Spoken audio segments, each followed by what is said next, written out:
Olá, meus irmãos e irmãs da nossa querida TV Nazaré São Miguel, você da cidade, do município de São Miguel, região, todos nós aqui que participam e que participamos juntos da programação desta bela TV, que é uma TV de evangelização. Estamos de volta com o nosso programa Psicologia e Fé.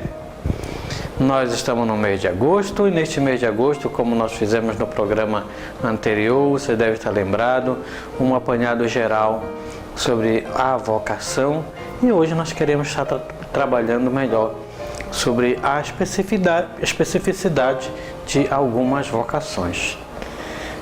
Mas cada início de programa, como nós já sabemos, nós começamos com uma oração. Porque é Deus que nos chama e é Deus que nos dá a vida. Por isso, Senhor, eu te peço que abençoe a pessoa que está participando deste nosso programa, abençoe esta família, este lugar em que abre as portas através da TV para que esta programação possa entrar. Abençoe a cada um de nós.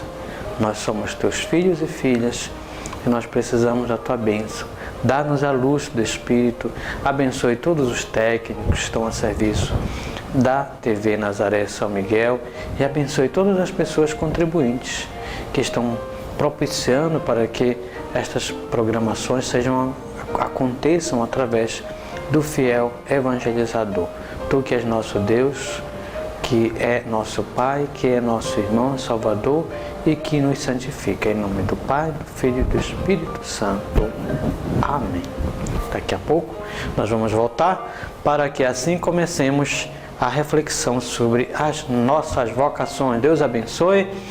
Como já rezamos inclusive por você, fiel evangelizador, não esqueçamos, o nosso programa e a nossa televisão precisa de você. Você, como fiel evangelizador, colabora todos os meses, um pouco daquilo que você tem, você doa. Nós sabemos que a crise econômica está difícil, infelizmente o Brasil está passando por essa fase tão difícil, mas sabemos também que você tem um coração muito generoso e que o teu compromisso com Deus e com a evangelização é fiel. Por isso que a campanha trata de fiel evangelizador. Fiel é aquele que se decide e segue. Então, você que tem ajudado, Deus abençoe. E você que ainda não está contribuindo, pega o teu carnê e juntos vamos contribuir para que a evangelização através da TV possa atingir muitos lares e muitos corações. Deus abençoe. Daqui a pouco nós retornamos.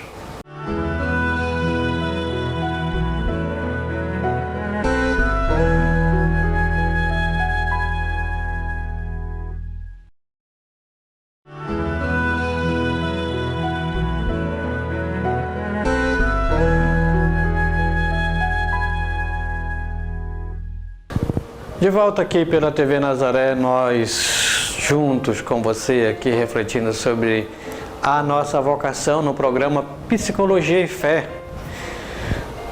Você já me conhece, sou o Padre Benedito Moura, sou psicólogo também e junto nós vamos estar refletindo mais e mais agora profundo sobre a nossa vida, nosso chamado a Deus. No programa anterior nós vimos que Deus nos chama a vida e que Ele nos chamou da eternidade, porque tudo nele é eterno, como nós citamos a própria palavra dele,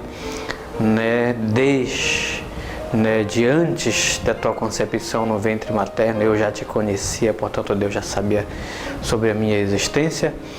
E agora nós vamos falar um pouco mais sobre as questões específicas sobre vocação.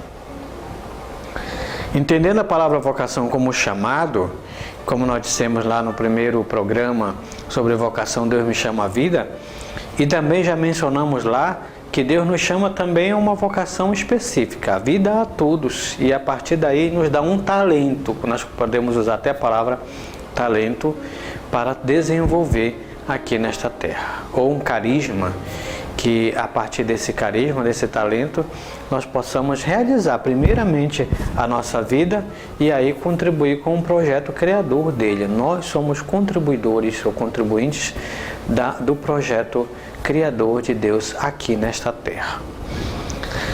Existem algumas vocações, as mais conhecidas, a vocação ao matrimônio, à paternidade, à maternidade, a vocação ao sacerdócio, a vocação à vida religiosa, a vocação às diversas profissões. Você que é profissional é chamado, né? Então eu sou chamado a essas vocações específicas. A vocação, por exemplo, chamado à vida, né, que leva-nos a cada vez mais louvar a Deus, realizando a nossa vida através daquilo que Ele nos propôs. Por exemplo, Deus me propôs, ou propôs a você, ou melhor dizendo, a vocação matrimonial.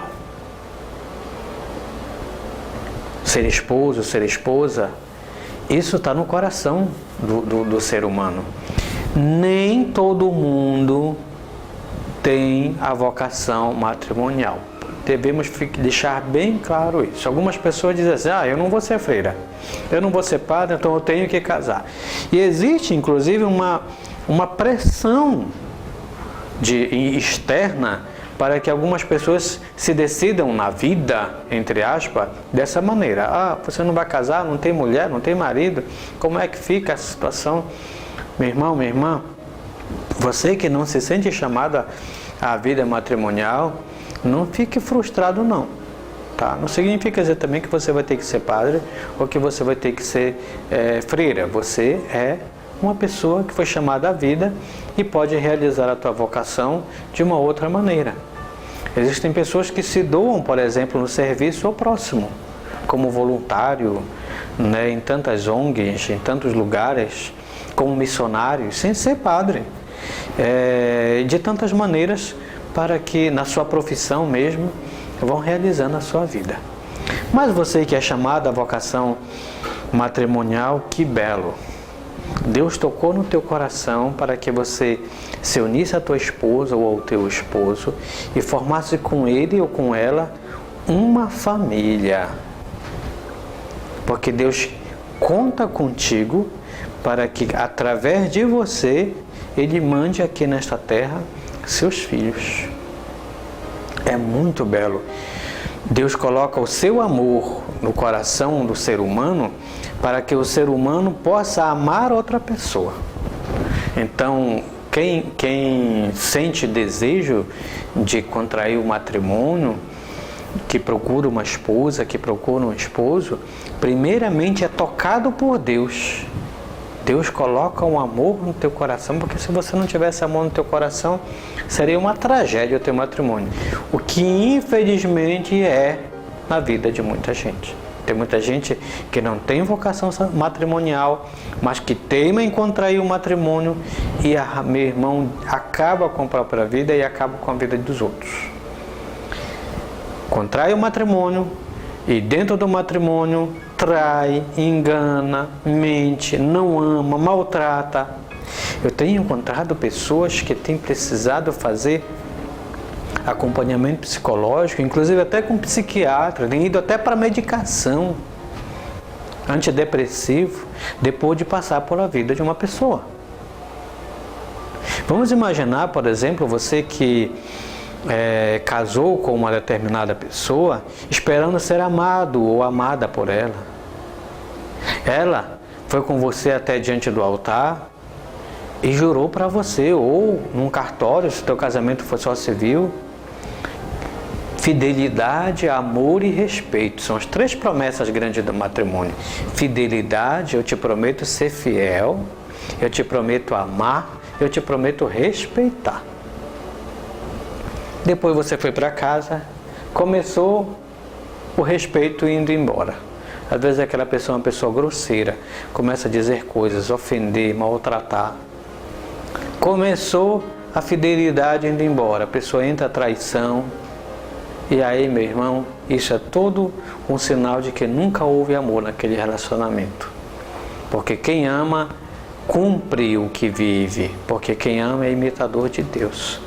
Então você que contraiu um matrimônio e que hoje faz a pessoa que está com você sofrer, você tem que refletir muito sério sobre isso, porque a pessoa poderia ter tido a oportunidade de conhecer um outro homem, uma outra mulher na vida dele ou dela.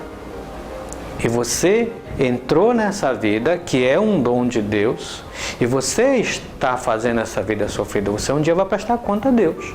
Pode ter certeza.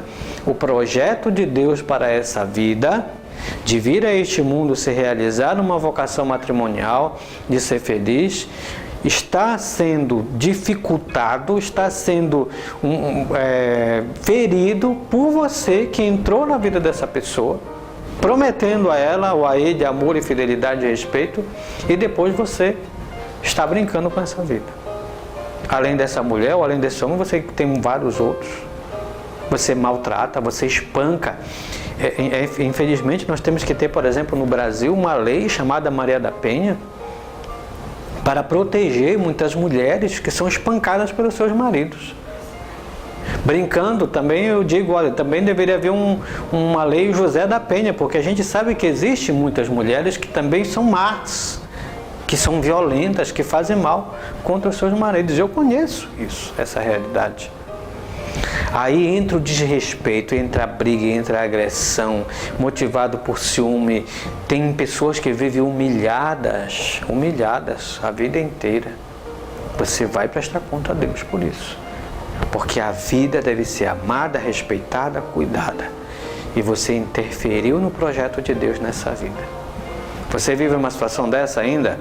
Peça muito perdão a Deus, corrija o teu erro e respeite essa pessoa que está do teu lado. Inclusive sobre a vocação matrimonial ou até no namoro, eu digo sempre: se Deus te deu a graça de colocar do teu lado uma pessoa que te ama, encontrei um homem que me ama, encontrei uma mulher que me ama, louve e agradeça a Deus e respeite e valorize esse amor. Se você quiser, você também não é obrigado a corresponder ao namoro ou ao amor de alguém, não é obrigado, mas você precisa ser sincero com essa pessoa, né? Olha, você me ama, mas eu não consigo te amar, então eu não vou contrair um matrimônio com você, porque não dá para que a gente, para eu corresponder esse amor por você. Mas você seja sincero e saia. Mas se você disse sim para essa pessoa, o teu sim foi enganoso para essa pessoa, você está fazendo mal a essa pessoa. Então, se você disse sim, e um sim verdadeiro, louvado seja Deus. Faça essa pessoa feliz. Aí, como eu digo sempre, que bom, você encontrou quem te ama. Ótimo. Então, não fique pulando de galho em galho. Porque pessoas para ficar com você, pessoas para manter relações sexuais com você, pessoas para beber com você, pessoas para brincar até com você, com a sua vida, para rir com você, você pode encontrar em qualquer esquina, em qualquer bar da vida. Pessoas para te amar, não. Portanto, se você encontrou uma pessoa que te ama, valorize, porque você encontrou uma pérola preciosa, você encontrou um tesouro na tua vida. No mundo egoísta e mal, como nós estamos vivendo hoje em dia, alguém abrir a boca para a gente dizer eu te amo, com verdade mesmo, eu te amo, e que doa toda a vida para fazer feliz, é uma graça muito grande, é um bem muito grande. Então não brinque com a sua vida. Algumas pessoas que brincaram com isso hoje estão arrependidos. Eu poderia ter ficado, poderia ter respeitado a minha mulher, poderia ter respeitado meu marido. Conheço pessoas que depois que o outro morreu, o cônjuge morreu, entrou num processo de sofrimento muito grande, de dor de consciência. Por que eu fazia isso tanto com essa pessoa? Por que eu traía? Por que eu enganava? É tarde demais.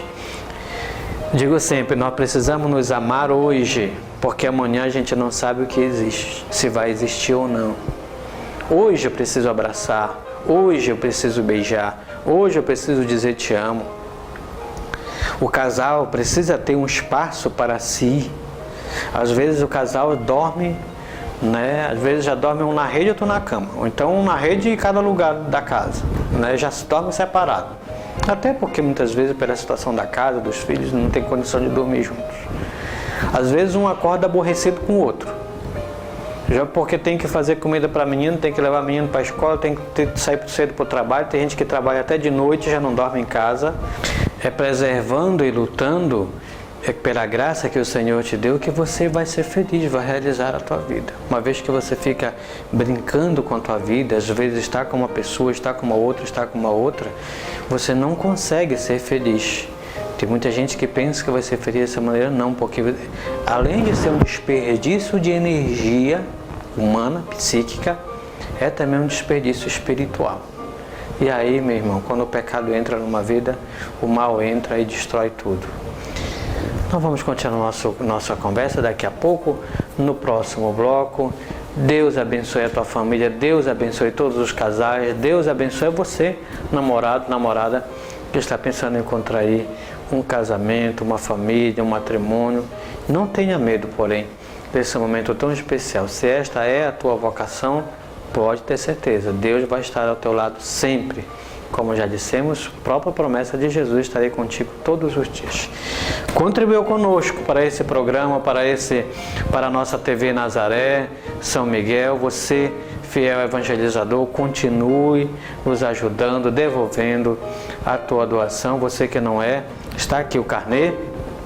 Você recebe na secretaria paroquial, diretamente na TV, nas capelas, né? E você pode, a partir daí, se cadastrar e tornar você também uma pessoa que ajuda a evangelizar. Quantas pessoas, por exemplo, não estão participando de um momento como esse, ou de missas, etc., pela TV, não podem ir em casa, e você é que está fazendo isso acontecer, porque você está ajudando a nossa TV Nazaré São Miguel. Deus abençoe você por isso.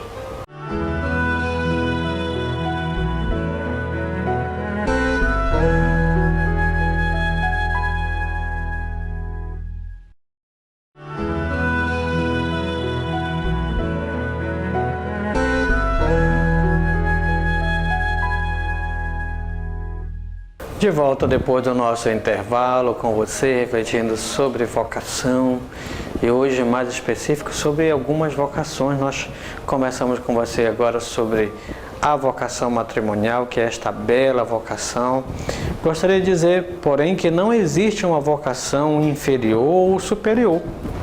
Se Deus deu a cada um de nós uma graça, essa graça Ele deu para que nós possamos viver e nos realizemos dentro dessa graça. A graça do matrimônio é uma graça que não é inferior, por exemplo, à graça da vocação sacerdotal. Cada um, porém, no seu desempenho, da sua função que lhe cabe, vai louvando e vai servindo ao Senhor.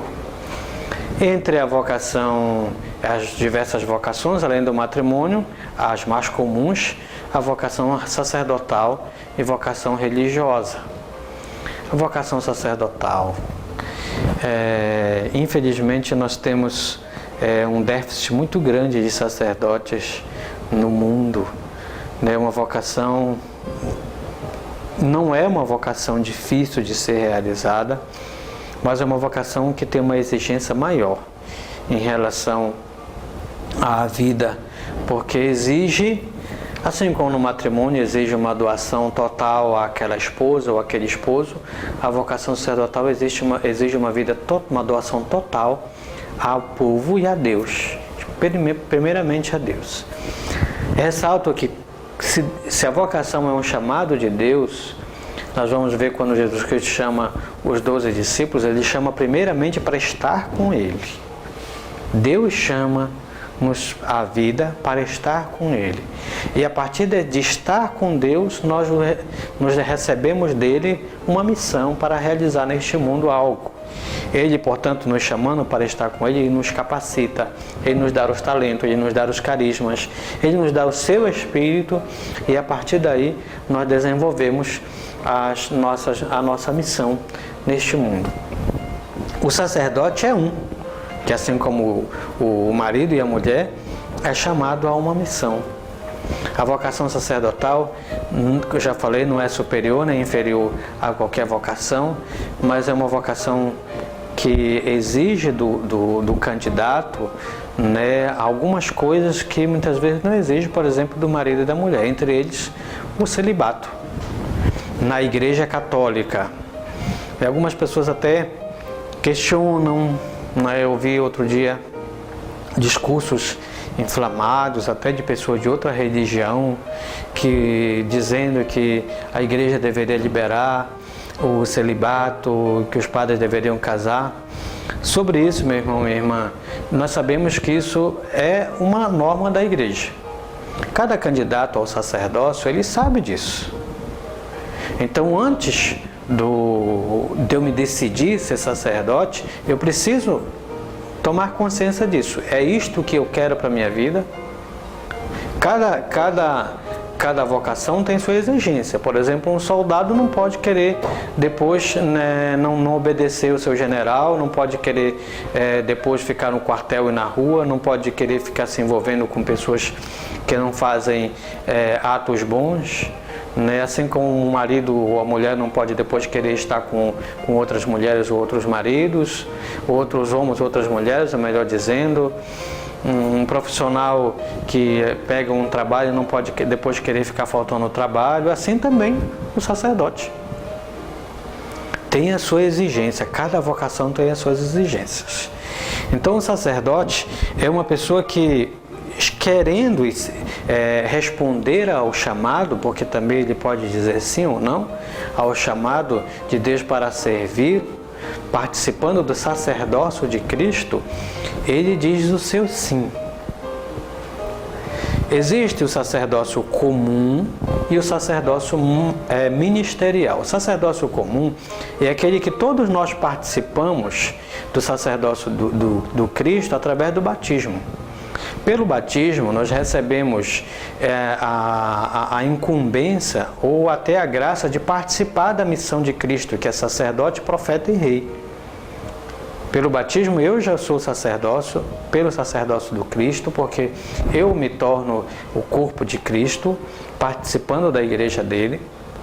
Eu me torno profeta, portanto, um que ouve de Deus e transmite a sua palavra. E eu me torno um rei, um que recebe as graças de Deus e que administra as graças de Deus, capacitado pelo seu Espírito. O sacerdócio ministerial é um que é consagrado. É um chamado, sai desse âmbito comum e ele é chamado para exercer uma função ministerial dentro da igreja. O sacerdócio ministerial, ele como sacramento, a função do sacramento, o que é um sacramento? O sacramento é uma graça, tá? Como o sacramento do batismo, o sacramento do matrimônio é uma graça. O sacramento, pela graça do sacerdócio, que aquele homem é investido e recebe, ele é capacitado pelo Espírito Santo para agir em nome de Cristo. Inclusive, no momento da celebração da Santa Missa, não só ele age em nome de Cristo, mas ele age em persona Christi, como a gente chama. É o próprio Cristo que celebra a Santa Missa na pessoa do sacerdote, que naquele momento oferece o sacrifício eucarístico. No momento do sacrifício eucarístico, o sacerdote não só ele oferece o sacrifício eucarístico do pão e vinho, mas ele se oferece como sacrifício. Nós sabemos, por exemplo, que a região amazônica, na sua diversidade e distância e dificuldades, vamos imaginar, por exemplo, 50 anos atrás, 30 anos atrás, ou até agora mesmo, as dificuldades que esses homens que vinham, inclusive da Itália, quantos não tiveram febre amarela, quantos não tiveram malária, quantos não tiveram tantos tipos de doença, hepatite, passaram fomes. Nós temos relato de padres, por exemplo, que caminhavam daí de São Miguel até Bragança, em costa de animal, né? Meses caminhando no meio da mata para ir celebrar missas e batizados. Isso é um sacrifício imenso, imenso. E às vezes, chegando numa determinada comunidade, né, até hoje, às vezes o sacerdote já celebrou 2, 3, 4 missas, está cansado. Você sabe muito bem que ficar muito tempo em pé cansa, né? Falar cansa a garganta, né? O calor, tudo mais, os sacerdotes. O sacerdote usa aquela roupa que muitas vezes é pesada, então o calor. Então naquele momento não só ele está oferecendo o sacrifício do corpo e o sangue de Cristo, mas ele mesmo, como persona Cristo, se oferece em sacrifício naquele momento da Santa Missa. É muito bela a vocação sacerdotal, assim como toda vocação. Assim, por exemplo, o marido e a mulher, não só ele oferece o sacrifício a Cristo na ceia eucarística como a Assembleia, mas ele também se oferece, ele se oferta para criar os seus filhos. É um que doa a sua vida para criar os seus filhos, por exemplo. É um que doa a sua vida para fazer feliz aquele homem, para fazer feliz aquela mulher. E aí o sacerdote, naquele momento, ele doa a sua vida para Cristo, ele doa a sua vida para o seu povo, que ele está naquele momento exercendo os seus serviços sacerdotais. É belo pensar assim, porque às vezes a gente olha o sacerdote, tem gente que tem diversos olhares sobre o sacerdote. Às vezes o sacerdote, aquele presta, aquele não presta, aquele fala baixo, aquele fala alto, aquele é alegre, aquele é triste. São homens, são pessoas humanas. O sacerdote não é um ET, não é extraterrestre, alguém que caiu lá não sei de onde. São pessoas humanas com as suas limitações e com os seus defeitos, com as suas virtudes e com a graça de Deus. Vai dizendo o seu sim para Deus. Você ajude o teu sacerdote, né? Às vezes são pessoas que passam por dificuldades muito sérias, muito grandes, e que não podem nem partilhar um pouco daquilo que têm, porque às vezes são incompreendidos também. Vamos imaginar, por exemplo, as pessoas que defendem o fim do celibato, porque como é que pode, o padre tem que casar. O padre muitas vezes não tem tempo nem para si mesmo. O padre às vezes tem que sair da sua casa, tem que ir para uma comunidade, tem que ir para uma outra, E a gente sabe que a vocação sacerdotal, a vocação matrimonial, melhor dizendo, exige um tempo para cuidar dos filhos, para educar os filhos, para brincar com os filhos, para sentar com os filhos, para estudar junto com os filhos, e que o sacerdote dificilmente teria tempo se ele realmente quisesse viver a sua vocação sacerdotal. É bela a vocação sacerdotal. Inclusive, quero convidar você, jovem, que está participando conosco aí, né? Quem sabe lá no fundo do teu coração você ainda está aí titubeando, será que é, será que não é? Nós nunca iremos encontrar a resposta verdadeira sobre o que o Senhor nos chama se a gente não se propor a responder. As respostas na igreja para a vocação sacerdotal tem alguns passos. O primeiro passo, você se propõe a fazer encontro vocacional. Tem a Diocese de Bragança, que promove encontro vocacional, né? Tem as diversas congregações que promovem também encontro vocacional. Eu digo sempre, procura conhecer o máximo possível das maneiras em que você pode realizar uma vocação sacerdotal. Nas congregações religiosas, na diocese, e aí você participando desses encontros vocacionais, você vai tendo contato, e a partir desse contato você vai tendo o discernimento se é isso que você quer mesmo para a tua vida. Se você foi tocado por Deus no teu coração de que é isso que você quer mesmo na tua vida, não tenha medo de dizer sim. Algumas pessoas ainda ficam com medo, não, é isso? É. Então diga sim para o Senhor. E a partir desse sim que você está dizendo ao Senhor, Ele vai te capacitar para isso. Se a obra é dele, às vezes alguns jovens dizem assim, não, mas como é que eu vou estar dizendo isso? Será que eu vou dar conta? Eu não tenho capacidade de estudar. Às vezes a gente coloca muitas barreiras e muitas dificuldades naquilo que é para a realização da nossa vocação. Não coloque em empecilho. Se você percebe que é isso que o Senhor te chama, então diga sim, e o resto Ele faz. Exige esforço? Exige. Na realização da vocação sacerdotal, o sacerdote ele tem que estudar mesmo. Existem algumas pessoas que têm preguiça de estudar, não conseguem nem concluir um ensino médio, ou às vezes não conseguem nem concluir uma faculdade, mas não porque não tem a capacidade, porque tem preguiça, é acomodado. Eu já falei isso no primeiro programa, desse comodismo que dificulta e atrapalha o projeto da realização da nossa vocação. Não, você pode até ter dificuldade, mas se você se dispõe e você está realmente focado e com desejo de lutar para superar a tua dificuldade, não existe nenhuma barreira que possa te impedir, pois Deus está contigo. Então a gente entra no seminário, aos passos da realização, depois que você entra no seminário, você vai estudar, né? Nós temos o curso de filosofia, tem o curso de teologia. Se você é um religioso, numa congregação religiosa, tem 1 ou 2 anos em que você passa um pouco mais de retiro, que a gente chama de noviciado. Ou se você é uma pessoa que está na diocese, você não tem esse momento chamado noviciado, você faz a teologia, você faz a filosofia, né? E você, a partir daí, começa a receber os ministérios, né? O leitorato, para que você possa fazer as leituras, né? Proclamar a palavra, o acolitato, para que você possa servir o altar, o diaconato, para que você possa servir o altar também e servir ao povo de Deus e algumas funções como o batismo, o matrimônio. E aí o grau do sacerdócio ordenado presbítero, que é conferido somente pelo bispo. Quem sabe Deus não te dá a graça, inclusive, de ser bispo, que é o grau mais alto da vocação sacerdotal. Então, meu irmão, minha irmã, comece a questionar, ver qual é a tua vocação. Se você é chamado ao matrimônio, não tenha medo, mas diga sim de verdade a Deus. Algumas pessoas têm medo.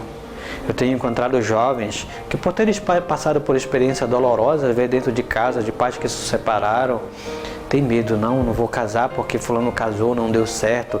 E existe muita gente que não quer e que muitas vezes tenta desanimar os outros.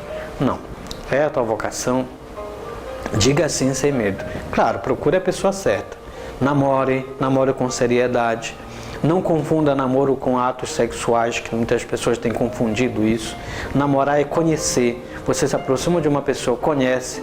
Você se apaixona por essa pessoa, mas não deixe que a paixão te segue. Procure ver os defeitos, as virtudes, a família, o que ela faz, o que ela gosta, o jeito de ser. E você vai ver se combina com você. É isso que você quer para a sua vida? Então, aí você chega ao matrimônio. Não é, por mais que você ame, por mais que você esteja apaixonado por aquela pessoa, mas você percebe que aquela pessoa não é uma pessoa adequada para você, chega ao fim do namoro, sofra um pouco, chore um pouco lá, passa e você vai encontrar uma outra pessoa que te ama. E uma vez que você disse sim para a tua mulher ou para o teu marido no matrimônio, continue dizendo sim, assumindo as consequências. Toda escolha tem uma consequência. Assim como a escolha do sacerdócio, a escolha do matrimônio tem uma consequência. O verdadeiro homem, a verdadeira mulher, maduro, madura, é aquele que sabe fazer escolha e sabe manter as suas escolhas. Aí você pode bater no teu peito e dizer: eu sou o verdadeiro homem e a verdadeira mulher. Como Cristo, que fez a sua escolha e manteve a sua escolha até a cruz. Então, se eu pego a minha cruz, eu tenho que ser homem e mulher suficiente para que eu carregue a minha cruz. Tem muitos homens, inclusive, confundindo isso, pensando que ser homem é ser garanhão, isso é ser animal. Os cachorros fazem isso, as aves fazem isso, as galinhas fazem isso. O homem verdadeiro é aquele que, como Cristo, diz o seu sim para Deus, diz o seu sim para a sua esposa, seu esposo, e continua com o seu sim firme e é capaz de determinado assim levar a cabo aquilo que se propôs, assim como também na vocação sacerdotal. Por aqui nós ficamos, né, nesta nossa reflexão. Tem muitas vocações, realização, por exemplo, na vida religiosa, realização na vida profissional. Nós teremos outras oportunidades. Deus abençoe a todos nós. Não esqueça de contribuir com a nossa TV Nazaré como fiel evangelista.